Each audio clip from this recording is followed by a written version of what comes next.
Chapter 1.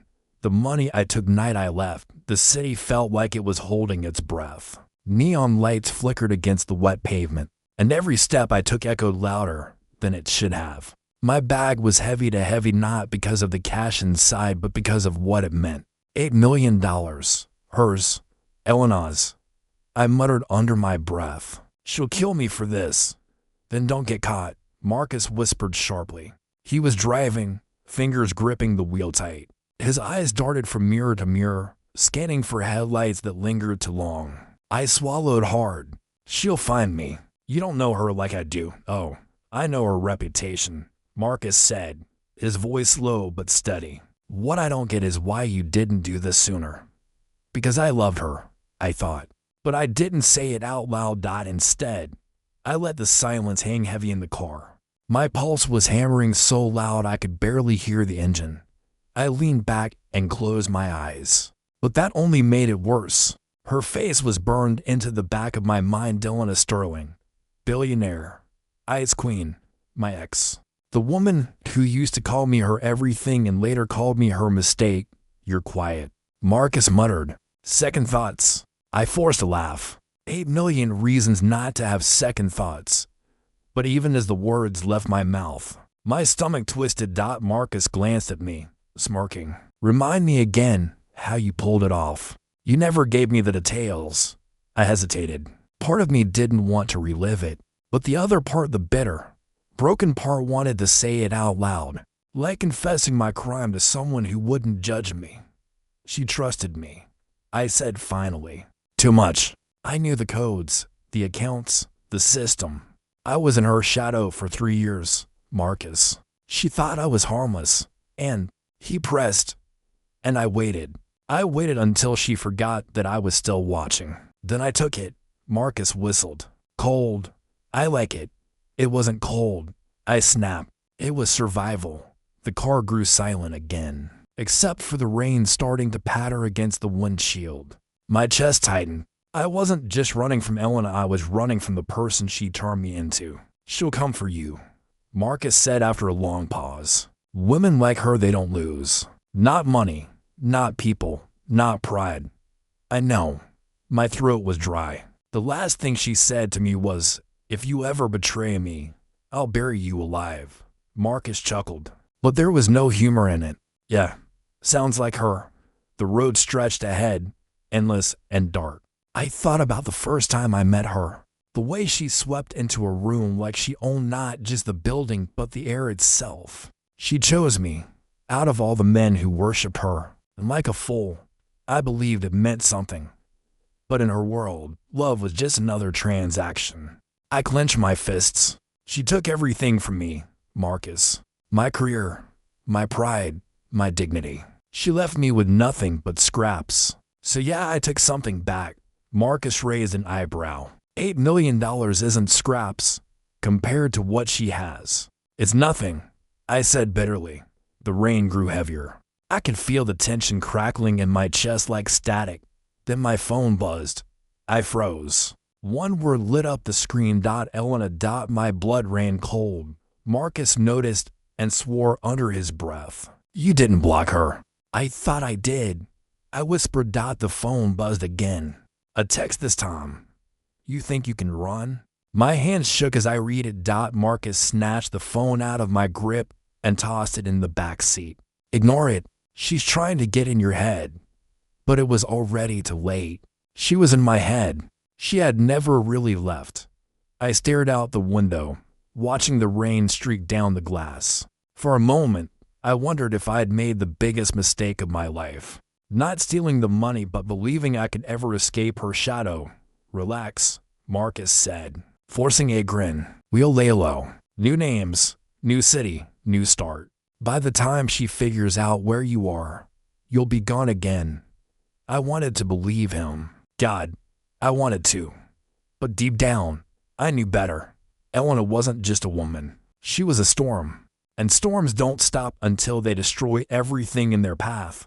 I leaned forward, my voice barely above a whisper. This isn't the end.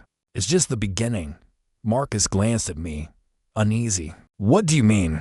I clenched the bag tighter in my lap. I mean, Elena won't rest until she gets her revenge. And when she comes, I swallowed hard, my voice breaking. I'll be ready. But even as I said it, a part of me knew the truth. I wasn't ready. Not even close. Chapter 2. Hunted in Shadows * 3 days. That's how long I lasted before the shadows started following me. Marcus and I ditched the car outside the city, switched plates on another, and drove until the neon glow faded in the small towns with peeling paint and flickering gas station lights. He said no one would look for us here. He said billionaires didn't bother with places like this. But Elena wasn't just a billionaire. She was a predator. Keep your head down, Marcus whispered as we sat in a greasy diner, eating pancakes that tasted like rubber. You look like you're waiting for the cops to bust in. I stabbed at the food, forcing a smile. Maybe I am. You need to relax, he said, his voice low. You're drawing attention. I looked up at him. Don't you feel it? Feel what? The eyes. I muttered. Someone's watching us. I can't shake it, Marcus sighed, leaning back in the booth. Paranoia will get you killed faster than Elena's people. She's powerful, sure. But you've got to stop thinking she's God. But when I glanced at the reflection in the diner's window, I saw it. A man in a black coat, sitting alone at the counter. He wasn't eating. He wasn't drinking. He was just there. Marcus, I whispered, not moving my lips. Don't turn around. At the counter, left side, Marcus reached for his coffee. His eyes flicked just enough to catch the man. He set the cup down slowly. Could be nothing, or it could be one of hers. Finish your food, Marcus muttered. We leave in 5. But I couldn't eat. My throat had closed, and every nerve in my body screamed danger. When we stepped outside, the rain had started again thin, sharp needles of water. The black-coated man came out seconds later, lighting a cigarette under the awning. He didn't look at us, but I felt his eyes burning into my back. Marcus, keep walking, he hissed. Don't run. Not yet. We made it to the car. My hands trembled as I unlocked the door. Marcus slid into the driver's seat, muttering, just a guy smoking. Nothing more. The engine roared to life. My eyes darted to the mirror. The man was gone. See, Marcus forced a chuckle. You're imagining things. But I knew I wasn't. That night, I couldn't sleep. Every sound outside the cheap motel window made me flinch. Footsteps in the hall, car doors slamming, the buzz of a flickering light. I lay there in the dark, staring at the ceiling, Elena's voice echoing in my head. You think you can run? By dawn. My chest ached with exhaustion. I got up, splashed cold water on my face, and stared at the stranger in the mirror. Red eyes, hollow cheeks, fear written across my skin. Marcus knocked on the door. We need to move. Too long in one place. They'll sniff us out. I grabbed the bag of money. My lifeline. My curse died as we loaded the car. I noticed the black tire marks in the gravel. Fresh. Too fresh. Marcus, I pointed. He froze, following my gaze. His jaw tightened. Okay. Maybe someone is watching. My chest constricted. I told you. Shut up. He snapped, scanning the lot. His hand slid under his jacket, where I knew he kept a gun. We got in the car. He drove fast, swerving onto the highway like the devil was chasing us. Maybe he was hours past intense silence. Finally, Marcus spoke. Listen, if she's got eyes on us, then she's not sending cops. She's sending Damian. The name sent a chill down my spine. Damian Cross, Elena's right hand. I'd only spoken to him twice, but I remembered the way he looked at me, like he already knew one day I'd betray her. Why me? I whispered.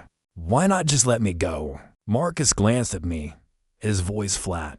Because you embarrassed her. Money's one thing, but pride, that's priceless. And Elena doesn't forgive humiliation.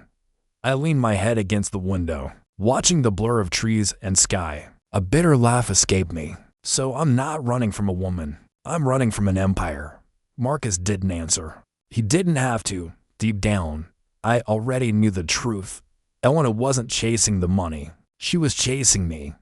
And she wouldn't stop until she had me back in her claws. Chapter 3. The trap tightens asterisk. We didn't make it far. 2 nights later, the trap snapped shut. Marcus and I had holed up in another nameless motel. One of those places where the wallpaper peels and the sheets smell like bleach. He was pacing, muttering about maps and routes, while I sat on the edge of the bed clutching the bag like it was my only shield. "You need to stop hugging the thing," Marcus said, nodding at the duffel. "It's not a teddy bear. It's $8 million. I snapped. "It's all that's keeping us alive." He shook his head. "That bag is a beacon. The longer we drag it around, the faster they'll find us."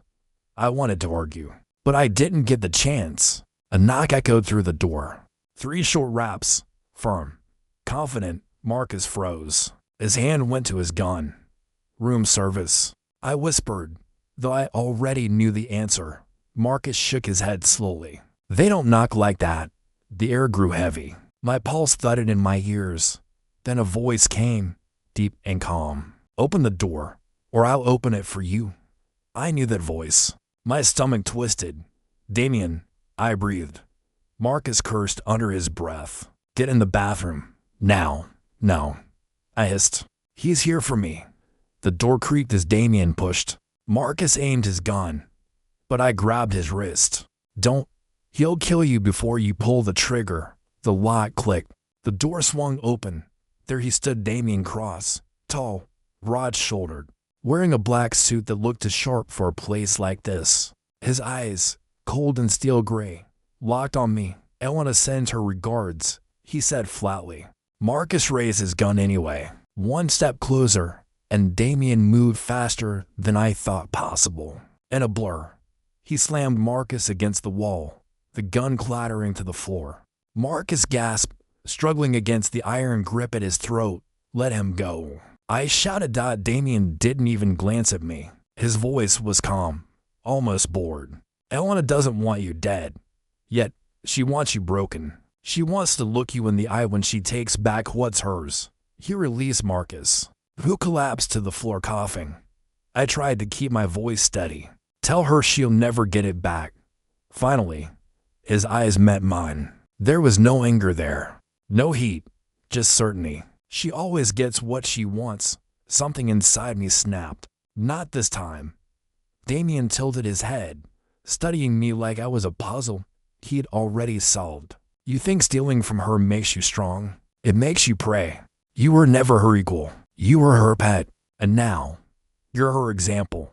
His words cut deeper than any knife. Marcus struggled to his feet, wiping blood from his lip. "Get out," he spat. Damian smirked faintly. "You think this ends with me walking away?" He stepped closer, lowering his voice. "I could take you right now, both of you. But Elena wants the pleasure herself." He leaned in so close I could feel his breath on my cheek. "She said to tell you this. Run as far as you want. I'll still be the one waiting at the end." And just like that, he turned and walked out, calm, controlled, not a man chasing prey, a man releasing it, because he knew the hunt wasn't over. The door clicked shut. Silence fell. Marcus slammed his fist into the wall. "We should have killed him." I shook my head, trembling. "You don't kill Damian. He kills you." Marcus looked at me, his eyes bloodshot. "So what now? Keep running? Hide forever?" I stared at the bag, at the money that had chained me to Elena even more tightly than love ever had. "No," I said finally. "Running isn't enough." Marcus frowned. "Then what?" I swallowed hard, my voice steady for the first time in days. "We fight back." He laughed bitterly. "Fight Elena Sterling? Do you hear yourself?" I met his gaze. "I stole $8 million from her empire. That means I know where the cracks are. If she wants to hunt me, fine. But I'm not going down like prey. I'm going to hit back." Marcus rubbed his face, groaning. "This is suicide." "Maybe," I admitted. "But at least it'll be on my terms." For the first time since I ran, anger burned hotter than fear. Elena wanted me broken. But if she thought I'd roll over and beg, she'd forgotten who I was before she made me hers. I tightened my grip on the bag and whispered to myself, "You wanted a war, Elena. Now you've got one." Chapter 4. The woman I loved. People think betrayal starts with lies. They're wrong. Betrayal starts with love. I didn't steal from Elena Sterling because I hated her. I stole from her because once I loved her too much. The memory came back to me that night, as Marcus slept with his gun under the pillow and I lay awake staring at the ceiling. Sleep wouldn't come. Instead, her voice haunted me. You're different from the others. You're mine. I remember the first time she said that. We were at one of her ridiculous galas, chandeliers glittering above us, men in suits circling her like moths. But she only looked at me, the nobody she plucked out of obscurity. I leaned in nervously. Why me? Her lips curved into that smile that could melt steel. Because you don't worship me. But the truth was I did. I just hid it better than the others. In those early days, I believed her every word. She took me to places I'd only seen in magazines. Paris in the spring, Tokyo in the rain, private islands where the sand looked painted. And every time she held my hand, I thought I belonged to a different world. You could leave all this, I once told her as we sat on the balcony of her penthouse. The money, the games, just live. She laughed, sipping her wine. Leave. This is who I am. Money isn't power, darling. Power is everything, and power needs money. I frowned. And what about love? For a second, her eyes softened. Just a flicker. Then it was gone. She set her glass down. Love is leverage. Nothing more. That was the first crack in the glass. But I ignored it, because I wanted her too much. I thought about the way she kissed me when no one was watching. How she whispered my name in the dark, softer than anyone would believe the Ice Queen could be. I told myself those moments were real. I told myself she loved me back. Until the night she proved me wrong. It was at another gala. The kind I used to dread. I stood by her side, pretending I belonged. A man in a silver suit, a rival billionaire, made a toast. And Elena, smiling that perfect smile, leaned over and whispered in his ear right in front of me. When he walked away, I hissed, "What was that?" She didn't even flinch. "Business. You were flirting." She turned to me, her eyes cold as ice. "Don't embarrass yourself. You're not here because I need you. You're here because you're easy to control." Her words hit harder than any punch. I wanted to scream, to leave, to tell her she couldn't treat me like that. Instead, I stood there, frozen, while the room spun around me. Later that night, when I confronted her in private, she laughed. Actually laughed. "You really think you matter, don't you?" she said, walking past me. "Men like you are replaceable. If you walked out tomorrow, I'd forget your name by next week." I clenched my fists, shaking. "After everything I've done for you," she cut me off. "You've done nothing. You're nothing. Don't confuse proximity with importance." That was the night the love I had for her curdled into something darker. That was the night I decided that if she ever threw me away, I'd make sure she remembered me. Now, lying in that shabby motel room, I whispered into the dark, "You remember me now, don't you, Elena?" Marcus stirred, half asleep. "You talking to yourself again?" "Yeah," I muttered. "Just ghosts." He rolled over, snoring. But I didn't sleep. I couldn't, because even in memory, her voice still cut me open, and no matter how far I ran, I couldn't outrun the truth. I still loved her, and that was the cruelest betrayal of all. Chapter 5. Allies in the dark. Next morning, Marcus said we couldn't keep running blind. "If we're going to survive, we need leverage," he muttered, stuffing the gun into his waistband. "Leverage against Elena?" I scoffed. "She owns the world." "What do we have?" "Not much," he admitted. "But there are people who hate her even more than you do." That was how I met Clara. She found us first, in a forgotten bar on the edge of town. A woman with sharp eyes and a notebook tucked under her arm, dressed too well for a place that smelled of stale beer. She slid into our booth without asking. "You're hard to track," she said, her voice calm, "but not impossible." I stiffened. "Who are you?" "Clara Nguyen," she said. "Journalist. I've been investigating Elena Sterling for 3 years. I know what she is. I know what she's done. And now I know what you've done." Her eyes flicked to the bag at my side. Marcus tensed. But Clara raised a hand. Relax. I'm not here to steal from you. I'm here to offer you a choice. I narrowed my eyes. And what's that? Help me bring her down, Clara said simply. I laughed, bitter and sharp. You think you can bring Elena down? She buys politicians like handbags. She silences people like you with a phone call. Clara leaned forward, unflinching. She tried to silence me once, failed. I lost my job, my reputation, my apartment. But I didn't stop. I'm still here. And now you're sitting in front of me with 8 million of her dollars. That makes you the biggest crack in her empire I've ever seen. Marcus smirked. I like her. I shook my head. I don't trust her. Good, Clara said. You shouldn't. Trust will get you killed in Elena's world. But maybe we can use each other. Before I could answer, another voice cut in. She's right. A man slid into the booth beside Clara, tall, weathered, with scars across his knuckles. His eyes were hollow, but steady. Victor Hale. He introduced himself. Used to work for Elena. She ruined me. Left me with nothing. I've been waiting for someone stupid enough to strike back at her. His gaze locked on me. Looks like you're that someone. I clenched my jaw. Why do you care? What's in it for you? Victor smirked faintly. Closure. And maybe a little payback. Marcus chuckled. We're building an army. I shot him a glare. This isn't a game. Elena's not some local thug we can scare off. She's got reach. She's got people like Damian. Clara's expression hardened at the name. Then we hit her where it hurts most. Exposure. She thrives in the shadows, behind polished glass towers and pure smiles. Drag her into the light, and she bleeds. I shook my head. You think the world cares about corruption? People worship her because she's rich. Not if we show them the right story, Clara pressed.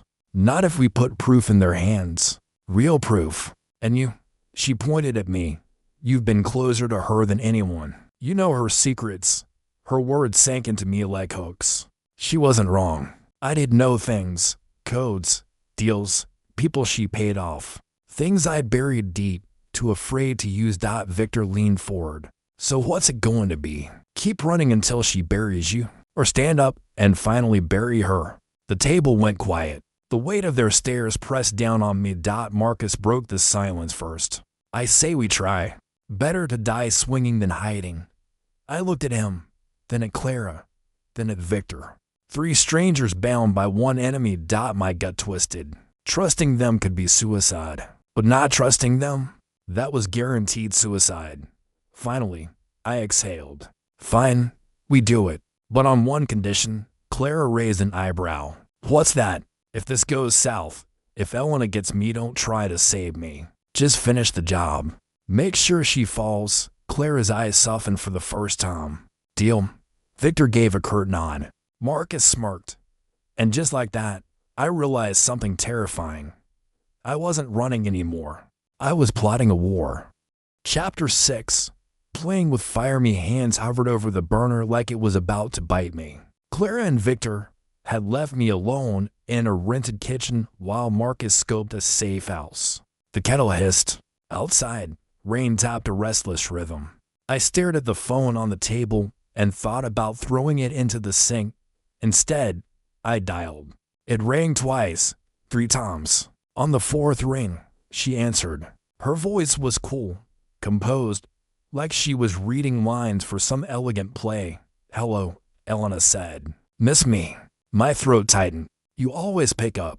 I always pick up when I want to remind my mistakes that they still exist. She said, Where are you hiding, darling? I let out a breath that was half laugh, half sob. Would you like to come and get me? A faint smile crept into her tone. You're braver than I gave you credit for. Or stupider. Maybe both. I said, but I want to talk. There was a pause, like the world held its breath. Then she asked, about the money? About us? I said. She laughed softly, amused. We aren't us anymore. We were business. You forgot that. Her voice sharpened. You took what's mine and disappeared. Do you think I'm some woman who folds her hands and cries? Do you think I wanted this? I asked. Do you think I stole because I enjoy counting bills in a motel? No, she said. You stole because you were small and needed to feel big. That's a weakness I never respected. My blood boiled. You called me replaceable. You were, she agreed. Until you weren't, she hummed, like tasting something bitter. You made a mistake. Big ones have consequences. Consequences like Damian knocking on doors. I asked, you don't get to tell me how consequences look, she replied. I get to choose. Then quieter, almost sincere. I don't want you dead. I want you to look at me and know that you lost. I felt something like a laugh and a sob collide in my chest. Why does it have to be like that? Because I like seeing results, she said plainly. Because I'm tired of people using me and walking away. Because I built an empire and everyone thinks they can take a piece. You took a whole slice, then take it back, I said, voice low. Come take it, silence stretched. I waited for her to scream, to threaten, to hang up. Instead, she spoke slow, precise. You have one chance, Elena said. Return it. Walk into a bank with me. Hand it back. Make a spectacle of repentance. Maybe then I'll let the humiliation be the lesson. Clara's voice floated in my head, drag her into the light. A plan formed, risky and stupid and perfect. What if I don't return it? I asked. She sighed, like a woman disappointed in a child. Then I ruin you myself. I'll use every resource to take your life apart. Family, friends, your future gone. I don't want to, but I will. You should know me by now. You never wanted me, I said. For a moment, I did, she admitted. But moments don't pay for empires. That admission stung worse than any threat. I won't come alone, I said suddenly. Bring Damian. Bring anyone. I want witnesses. If you want the spectacle, fine. Let the world watch. Another pause. Bold, she said. And foolish, maybe, I said. But I'm done hiding. She hummed. So be it. Meet me at the Sterling Trust Bank. 2 days from now. Noon. Come alone, no. I said. Do it. She insisted. Or the hunt gets personal. I hung up before she could change her mind. The room felt smaller, airtight. My hands shook. I pressed my palms to the table, tasting the metal tang of adrenaline and fear. Clara and Victor returned, rain damp and tense. Marcus leaned against the counter, arms crossed. Well, he asked. I told them everything. Elena's proposal, the ultimatum, the demand that I come alone. Victor cursed under his breath. She's baiting you. She wants to break you publicly. Clara's eyes flashed. Or she wants you to walk into a trap where her empire cleans you out anyway. But if we go in smart, if we bring proof and witnesses, we can turn her offer into the stage for her downfall.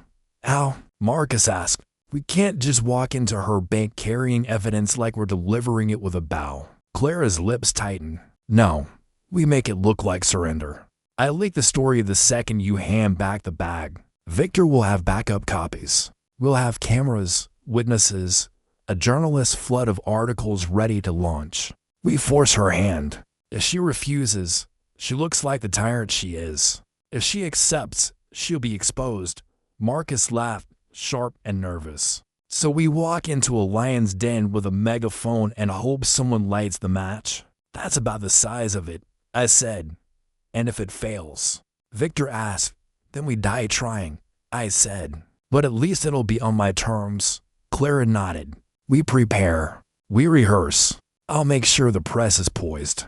Victor, you get backups. Marcus, we need extraction routes. We all do our parts. We all met each other's eyes. The plan was insane, but it was the first time since the theft that I felt like I had control. 2 days, Clara said. We either end this or we go down swinging. I swallowed. Then I smiled, small and dangerous. Let's play with fire. Chapter 7. The betrayer's downfall moved like ghosts. Clara had arranged everything. Press on standby. Backup drives in Victor's bag. A dozen small cameras hidden in coat buttons. Marcus drove us into the city with a face like thunder, silent except for the occasional curse. I held the duffel on my lap the whole way, feeling its weight like a promise. You sure about this? Marcus asked finally. voice low. As sure as I'll ever be, I said. The Sterling Trust Bank rose like glass and teeth, sunlight cutting off the street. Elena's name glinted at the top, a badge of everything I'd stolen. My stomach flipped. For a second I thought about turning around, running into the crowd, melting into the city. But then I saw Clara's hand squeeze mine, a small signal that we were all in. We walked in. Security scanned faces, nodded to each other, and let us pass like we belonged. Inside, the lobby smelled of polished marble and confidence. A receptionist smiled in the careful way that rich people use to hide anything. I'm here to return an account, I said, voice steady. Publicly. She raised a brow, tapped her screen. You have an appointment. Make one, I said. Now. The receptionist frowned, but clicked. A man in a suit appeared, then another Damian. My mouth went dry. Marcus shifted beside me, tightening his grip on a cane he'd brought for authenticity. I noticed the way his shoulders hunched, the way he stole a glance at the exits. Elena's waiting, Damian said, voice soft. She'll be in the boardroom. We were let up. The elevator hummed like a coffin. My palms were sweat slick. I kept the duffel clutched tight. We stepped into the boardroom, glass walls, a long table, and Elena at the head like a queen on a throne. She looked flawless, hair pulled back, dress precise. Her eyes slid to me once, and I felt raw under her gaze. Welcome back, she said, bright as a blade. I was wondering when you'd show up. I walked to the table, every step measured. Clara followed, acting like a nervous witness. Victor stood behind her, camera hidden in his palm. Marcus lagged a beat, hands shaking. Put it on the table, Elena said. I unzipped the bag and set it down. Cash spilled like confession. Heads turned in the glass lobby below. Elena had arranged for the whole world to watch. I wanted to say something, mock her, spit at her face, but Clara's eyes were fierce. She mouthed, now. I pushed the bag open for the cameras. Elena, I said, loud enough that the microphones outside picked it up. This is everything. I took it. I'm returning it. But first, I reached into my coat. Victor's small drive slid into my hand. I have evidence. I flicked it toward the table. Contracts, transfers, names. The boardroom went still. Damian's jaw tightened. Elena's smile didn't change, but the light in her eyes dimmed, just for a beat. You think that'll do anything? She asked, tone amused. Clara stepped forward, voice steady. Elena silences people. She buys judges and breaks lives. We have proof. We'll publish it the moment he hands the money back. Her calm was a hammer. For a second, I saw Elena's control wobble. Then Marcus moved. It was so quick I almost missed it. He stepped toward Damian as if to block him, but instead he whispered something. Damian's face didn't change, but his eyes flicked to Marcus. Marcus's hand slipped into his jacket. He wasn't reaching for a weapon, he was passing something. A small flash of paper, a folded note. I didn't understand until Damian smiled, ugly. Satisfied smile, and Elena's lips twitched. Marcus turned to me with a look I'd never seen before, pleading and terrified all at once. What are you doing? I hissed. Marcus's voice cracked. He offered me a choice. He said he'd keep you alive if I helped. His words tumbled out. He promised safety. For all of us. He said if I handed over the location, he'd call it off. He said he'd stop the press. Clara grabbed Marcus by the collar. You idiot, Damian cut her off. Thank you, Marcus. He addressed Elena like a man presenting a gift. We have him. Elena's smile was the thing of nightmares. Bravo, she said. You brought gifts. The room shifted. Security moved like a tide, quietly closing the exits. Victor slammed a palm on the table. You traitor. Marcus's face crumpled. He looked at me, eyes full of shame and something like fear. You thought the life you had mattered more than the one we could have, I said. My voice was quiet, but the room heard. You chose to save yourself. Marcus's shoulders shook. I'm sorry. He dropped to his knees like a man who'd been cut. Elena looked at him with something close to contempt. You did well, she said. Now step aside. Damian, take him, Damian moved. Security closed in on Marcus, not me. Marcus had traded places with me turned betrayer to buy a sliver of mercy. Marcus, I started. But he shook his head. Do it. Take the money. Run. Please. Betrayal has a sound. It's small and sharp, like a match striking. My throat closed. Clara lunged for Damian, shouting for the press. Cameras flashed. Victor hurled his backup drive toward the table, but a guard caught it in a practice sweep. In the chaos, Marcus bolted. He shoved a guard aside, sprinted for the door only to be met by other men. Damian didn't stop him. He watched, expression unreadable, as Marcus was dragged down the hall. Marcus. I screamed, but my voice got lost under armor boots. He looked back once, eyes wild with regret, then disappeared. Elena rose, graceful and deadly. You wanted a spectacle, she said to me. You'll get one. Hand me the money. I could have given up, surrendered then and there. Let the cameras record my humiliation. But Marcus's face kept flashing in my mind, pleading, terrified, then gone. I felt rage hotter than fear. No. I said. Damian moved, hand on my shoulder. You'll regret that. Clara lunged, and in the scuffle, Victor snatched a camera and streamed live. The feeds went across social, across newsrooms. People watched as Elena's men pushed and shoved us. They watched Marcus dragged away. They watched Damian place a phone call, and the line to the police activated on the boardroom screen. Elena had called every favor. We were boxed in, but not broken. Clara's voice cut through the chaos, sharp as a blade. This is public record now. We are not alone. For a heartbeat, her bravery held. Victor wedged himself between a guard and me, shouting for witnesses. The lobby spilled in, people watching. The world saw the scene, my betrayal, Marcus's fall, Elena's iron grip. It wasn't victory. It wasn't the end, but it was the wall cracking. I grabbed the duffel and bolted for a service door Victor had spotted. Clara followed. A guard lunged.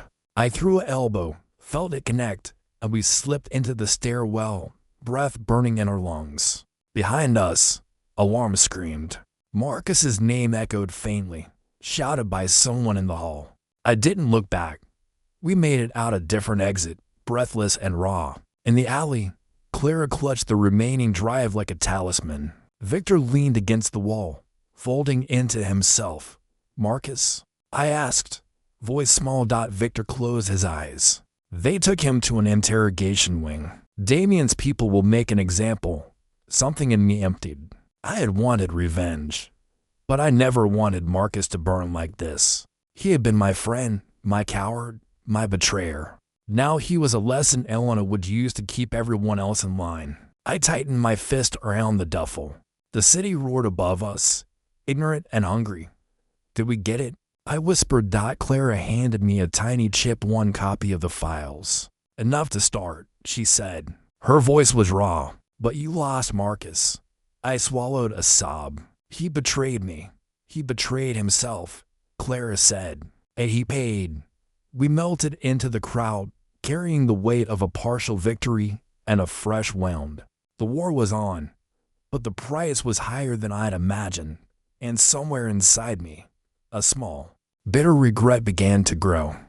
Chapter 8, Fire and Ashes. * News crawled across my phone like a slow, hungry animal. I had half a mind to throw the phone against the wall, but Clara's messages kept popping up: headlines, video clips, court filings. She'd moved fast, faster than any of us guessed. The chip Victor grabbed had more than we thought: shell companies, offshore accounts, hush money ledgers. People started to talk. People started to look. Is it real? Marcus asked from the back of the safe house, voice hollow even through the video link. He sounded small, broken, and every time he spoke my stomach tightened with guilt. It's real, I said. Clara's gotta live on 3 feeds. The lawyers are filing suits. My fingers hovered over the screen, reluctant to scroll. Images of Elena's towers, of articles calling her a fraud. My chest felt oddly light and impossibly heavy at the same time. Clara paced the room, hair wild from sleepless nights. We gave them everything, she said. We've stripped away the layers. The board is meeting. Regulators are calling. Her assets are being frozen as we speak. Victor sat with his head in his hands. They'll try to spin it. They'll buy favors. His voice was thin. But this cuts deep. Public money, public names. People will demand answers. The apartment hummed with tension and a strange, brittle hope. I should have felt triumphant. I should have felt vindicated. Instead, when the first images of protests and shuttered offices rolled in, I only felt emptier. A message popped. Elena requests a meeting. She says she wants to speak to you, alone. The name on the sender made my palms sweat. Damian. Clara's jaw tightened. Why would she want that now? She asked. Control, I said flatly. Or a final lesson. I stood up despite the fatigue. I'll go. We need to know what she's planning. Clara grabbed my arm. No, don't go alone. She tried to trap you before. I have to, I said. If she wants to speak, I'll listen. Maybe there's something. My voice trailed off. I don't know. The car ride to the meeting place felt surreal.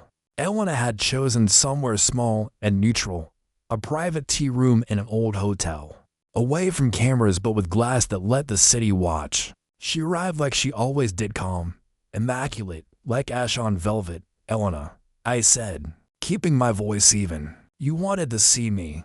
She smiled, faint and tired. The public had stripped some of her sheen. The smile looked brittle now, but it was still a weapon. Sit, she said. We both have things to say. I sat. Across from me, she studied me the way someone might study a flame.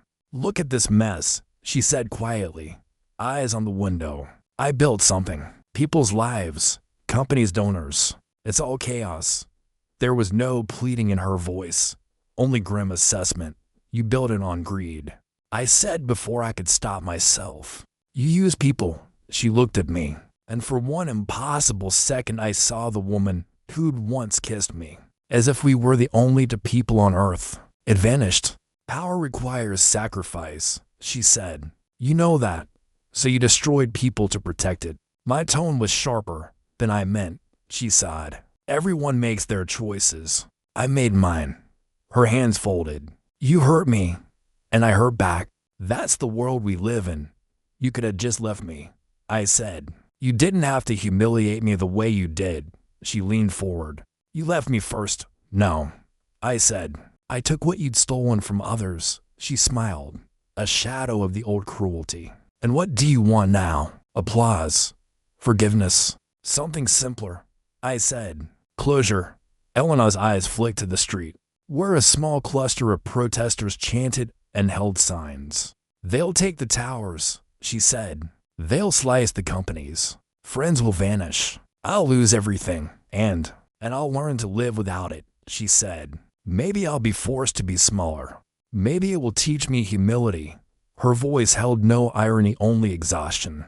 But know this, I won't forget. Do you want me to forgive you? I asked, absurd and raw. Do you want me to say it was worth it? She laughed, a dry sound. Forgiveness is for people who have nothing to lose. You still do. She fixed me with a look that was almost fond. But I'm not here to beg.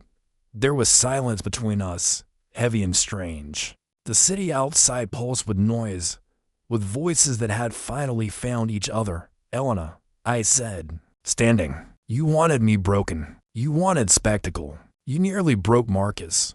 I swallowed. I didn't come here for revenge. I came because I wanted you to see me walk away. She studied me, and then something like recognition crossed her face. Walk away then, she said. I felt a tremor in my chest, relief, fear, loss. Everything braided together. This change is nothing in me, I said quietly. I don't feel victorious. I just feel free enough to choose. She nodded slowly. Good. Freedom can be dangerous. I turned to leave. At the door, I glanced back. One last thing. My voice was soft. Don't hunt them further for Marcus. Let him be an ugly lesson, not a sentence. Her eyes flicked, unreadable. I'll consider it. Outside, the air felt sharper. The towers flicked in the distance as fixtures in a changing skyline. Elena's empire was burning, some of it by choice, some of it by exposure. I walked away not because I'd forgiven her, but because staying would have made me her mirror. As I stepped into the street, the protests swelled louder. Somewhere a chant turned into a roar. I closed my eyes and breathed. The ash stung, but the air tasted different, new, raw, and mine. I didn't know what would come next. I only knew that the person who walked away from that table was no longer the same man who had loved an ice queen and for the first time in a long while. That uncertainty felt like a promise. Chapter 9. Karma's whisper. Months that followed felt like years. I slipped into a life that didn't look like mine. Small apartments, cheap coffee, mornings where I actually heard birds instead of alarms. The bag of money was gone, most spent on lawyers, some hidden for escape routes, some stolen in the chaos. But strangely, I didn't care about the balance anymore. What haunted me wasn't what I lost. It was what I carried. Clara kept her promise. She published everything. Elena's empire cracked like glass under a hammer. Headlines screamed betrayal, corruption, fraud. Courtrooms filled with lawyers sharpening their teeth. Shareholders abandoned ship. Her name became a curse where once it was worship. One evening Clara called me. "She's been arrested," she said flatly. The feds finally moved. Damian too. They froze everything. I sat in silence. Phone pressed to my ear. Arrested. Elena Sterling unshakable. Untouchable, dragged into the same mud she once used to bury others. "You don't sound happy," Clara said. "I don't know how I sound. I admit it. Do you regret it?" She asked softly. I wanted to lie. I wanted to tell her no. But the truth slipped out anyway. Sometimes, Clara didn't scold me. She just sighed. Survivors always regret something. But you survived. That's what matters. After she hung up, I poured a drink and stared out the window. Below, the city pulsed with life. Somewhere Elena was sitting in a cell, stripped of her power. Her name dragged through every paper. I should have felt triumphant. I should have raised my glass to karma and laughed. Instead, I whispered, "Why doesn't it feel like enough?" I thought about Marcus, his face when he realized his betrayal had bought him nothing. Last I heard, he'd been released, broken and aimless. We hadn't spoken since. Maybe he hated me. Maybe he hated himself more. Either way, he was a ghost I carried with me, whispering about choices and consequences. I thought about Victor, who had vanished after the leaks. Some said he left the country. Some said he was in hiding. I hoped he found peace. He deserved it more than me. And I thought about Elena. Her voice still lived in my head. Sometimes I'd wake at night hearing her say, "You were never my equal." Other times, I'd hear her whisper, "For a moment, I did love you." Both echoes cut me, because both could have been true. That was the cruelest part of betrayal. It doesn't die with the downfall. It lingers, clinging to your skin, making you wonder if any of it had been real. One night, Clara found me drinking alone and sat across from me. "You're still stuck there," she said. "Where?" I asked. "With her," Clara replied. "You won. But part of you is still fighting battles that ended months ago." I let out a bitter laugh. "What do you want me to do? Pretend it never happened?" "No," Clara said gently. "But don't let her live inside you for free. That's still giving her power." Her words stung because they were true. Elena was gone, but she still ruled me in fragments, in scars. Later, alone again, I stood in front of the mirror. The man staring back wasn't the same one who had loved her or the same one who had stolen from her. He was something in between, bruised, weathered, but alive. I touched the glass and whispered, "You survived." Outside, the city carried on. Somewhere, karma's whisper echoed in the air, quiet, inevitable, relentless. Elena had fallen. I had lived. But the truth was bitter. Survival doesn't taste like victory. It tastes like ashes you learn to swallow. And yet, even as I sat there in the silence, I realized something strange. For the first time in years, the silence was mine. Chapter 10. What remains of meth noise died down eventually. The protests, the headlines, The endless parade of lawyers and trials, all of it faded into background chatter. The kind of thing people whisper about in coffee shops before they move on to the next scandal. But me, I couldn't move on so easily. I rented a room above a bookstore in a quiet part of the city. The owner, an old man with shaky hands, didn't ask questions. He didn't care who I was or what I carried. For the first time in months, I felt invisible some mornings. I'd wake up expecting Elena's voice on the other end of a phone call.